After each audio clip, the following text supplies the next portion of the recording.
Hey everybody, this is Fernando Bonilla and I am doing a economics related subject. So this is my economics for today's lesson. It's called a Manhattan Project for tests and the projects that they had to do. So here's one. What about? Now this is the proof that I did do. So here's the sites and projects, which three of them are uranium, and one of them is plutonium. And special operating materials is mostly mining. But here's the catch. There is a uranium mine, which 80% is pretty much uranium. And 20% it goes to coal and others. So here's the rest of the proof that I did. So here we go. Sorry.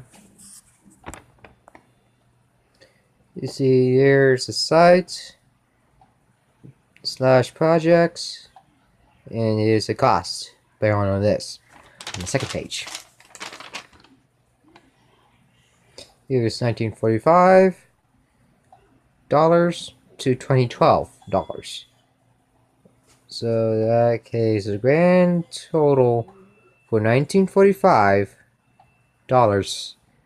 that's what? 1,889,604,000. To 2012, roughly what?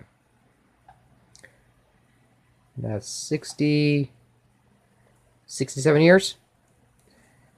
And here's the grand total of 30 billion, I meant 60 million, and that's pretty much it. And percentage wise, he goes to a whopper of 162%. That's adding up. Now here's the second part. It's the same thing to the first, but here's the catch to this. Is the plant and operations to this. So the plant cost is 1,382,033,000. The operations, here's 507,571,000. And those operations sounds cheaper than an actual plant itself. So a lot. And here's the plant percentages. Here's all that. It averaged it out to 73%. The highest is 91. The lowest one is 20%. So in that case, that's how it works. So that meaning of this is not very cheap. You're getting all the materials, and say the materials in general is plutonium is not cheap, and also uranium is not cheap as well. So it costs over $1 million, maybe towards $1 billion at least. Depends on what site you have to go to. So like Harvard or Hanford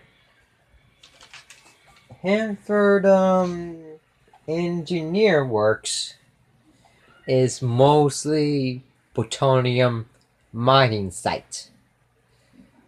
it's like mainly plutonium because plutonium is highly enriched uranium, and uranium is refined or been broken down already. But there's different types of isotopes to this, like cesium-137, for example, and like K-25,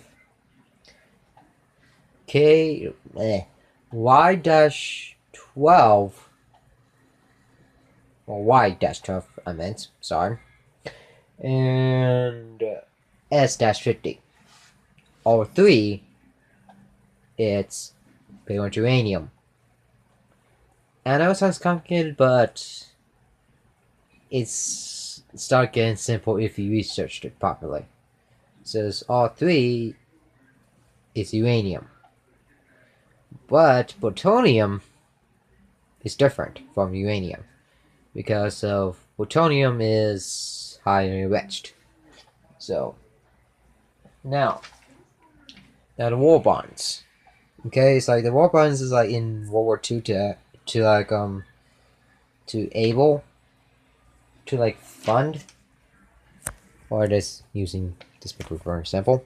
Just one moment. There we go. Sorry.